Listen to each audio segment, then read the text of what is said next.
All right, hi Algebra 1. Today we're going to be talking about factoring. Factoring is essentially reverse multiplying, or if you think about the distributive property, or foiling, or multiplying polynomials, factoring is just undoing that process. So there's different methods or ways to think about factoring, and the first one that we're going to talk about today is the greatest common factor. This is probably the most important method of factoring because it's a method that you always use. Okay, so you always do this method first.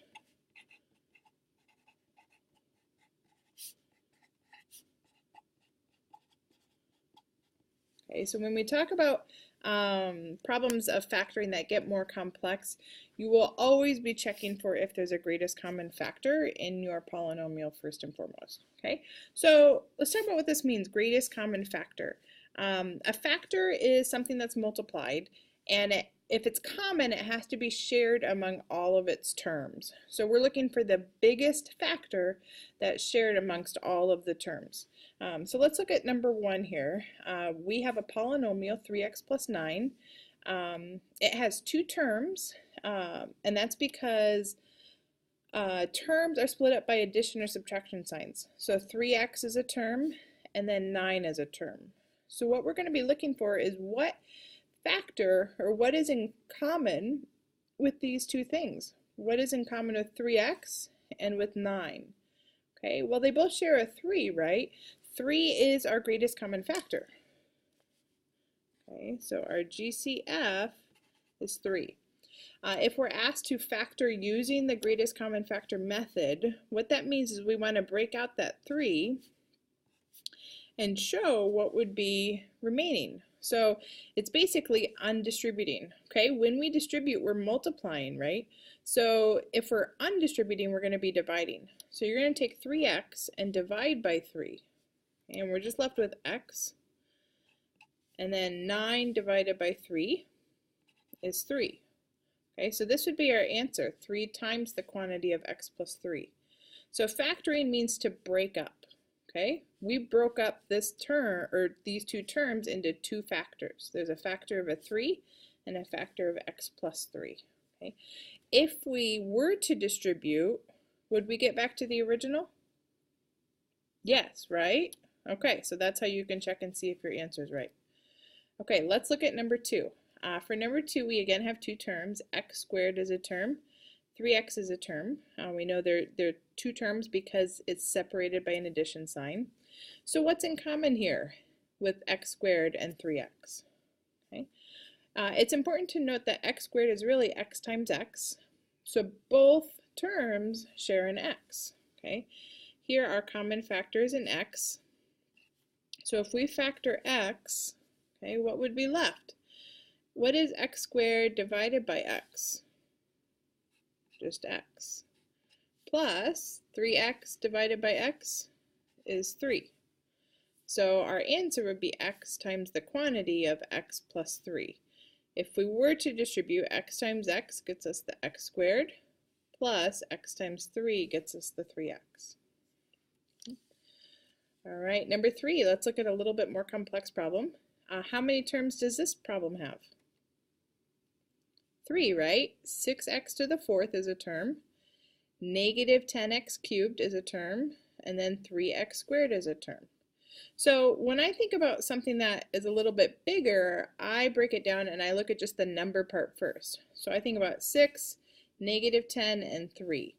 Do those numbers share a common factor? Well, the 6 and the 3 do, but not 10, right? So there's no common factor amongst all three terms. Okay, so now let's look at the variable, x to the 4th, x cubed, and x squared. Your common factor with variables will always be the smallest power. Okay, it'll be the lowest exponent. So x squared is our greatest common factor. So when we factor out our greatest common factor of x squared, what are we left with? Hold on, gotta turn the lights on. There we go. Okay, the 6, or the coefficient, just gets carried down, x to the fourth divided by x squared is x squared, and that's because you subtract those exponents. Minus 10 x cubed divided by x squared would be x to the first, and again that's because you subtract exponents. Plus 3 x squared divided by x squared is just 1. Okay. All right, number 4. Number 4, we still have 3 terms, 9x to the fourth y squared, negative 15x cubed y, and 3x squared y. Look at the numbers here, 9, negative 15, and 3. What's the greatest common factor amongst all those numbers? 3, right? Okay, now let's look at the variables. We have x's and y's to worry about. So let's look at the x first. We had x to the fourth, x cubed, and x squared. So using the previous example as a guide, x squared would be our greatest common factor for the x, and that's because it's the smallest power. Okay, now we have y squared, y, and y. So the greatest common factor there is y. Every term shares at least a y. So our greatest common factor for the polynomial is 3x squared y. Okay. So finding what's remaining after we factor out the GCF, we're going to take each term and divide by that GCF. What's 9 divided by 3? Okay, 3. X to the fourth divided by x squared is x squared. Y squared divided by y is y. Okay, now we do minus 15 divided by 3 is 5. X cubed divided by x squared is x. Y divided by y is 1. Our last term is 3x squared y, and we're dividing by 3x squared y. Anything divided by itself is just 1, right? Like 4 divided by 4, or 2 divided by 2. So you have to put that 1 as a placeholder, because if you want to redistribute, you need a place to put that 3x squared y in that last spot.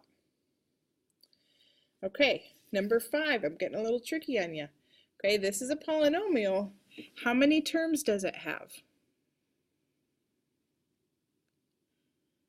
Okay, how many addition and subtraction signs do you see that are breaking up terms?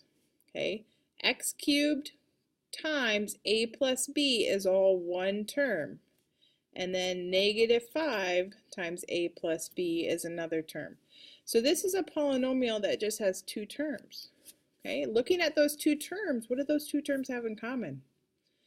They both share the factor of a plus b. So a plus b is our greatest common factor. If we were to factor that out of each term, x cubed times a plus b, we're dividing by a plus b, we'd be left with x cubed.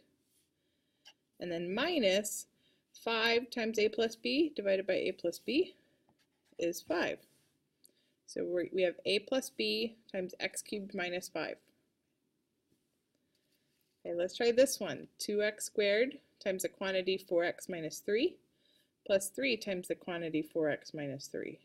This again has 2 terms, right? There's the first one plus here's the second one.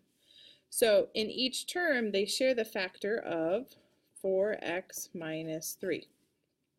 Okay, when you factor 4x minus 3 out from each term, this first term would just be left with 2x squared, and this term would just be left with 3.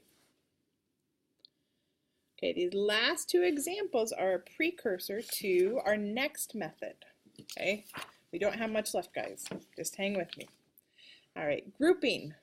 Grouping is the idea that if you have a lot of terms, you can kind of break them up. Okay, so using grouping, you want to still check for that GCF first. If there's a common factor amongst all the terms, you factor that out first. If there's not, then we're going to try this grouping method. So let's look at number 7.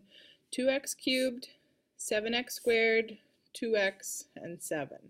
Okay.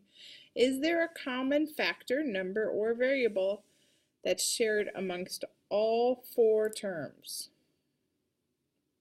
No, right? Like 3 terms have a variable of x. These 2 terms have 2 and these 2 terms have a 7, but it's nothing that's shared amongst everything.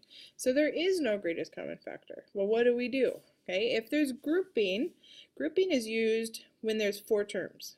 Okay, and I kind of break them up. So we're going to worry about the first 2 terms and then the last 2 terms. Okay, so find the GCF of just the first 2 terms. If it was just 2x cubed plus 7x squared, what would be your greatest common factor? Okay, there's no common number, coefficient, but they do share an x squared. So we could factor out an x squared from the first 2 terms. And if we do, we're left with 2x plus 7. Okay. Looking at the last 2 terms, is there anything in common with those 2 terms? No, right? No common variable, no common number. So I'm just going to write 1 times 2x plus 7. And that 1 tells us that there was no common factor that I could pull out of those 2 terms. This looks a whole lot like those last 2 examples, right? We now have 2 terms, x squared times 2x plus 7 plus 1 times 2x plus 7. These 2 terms share a factor of 2x plus 7. And when you factor out that common factor, you're left with x squared plus 1. So it's like these outer bits get put in the other or the second parentheses.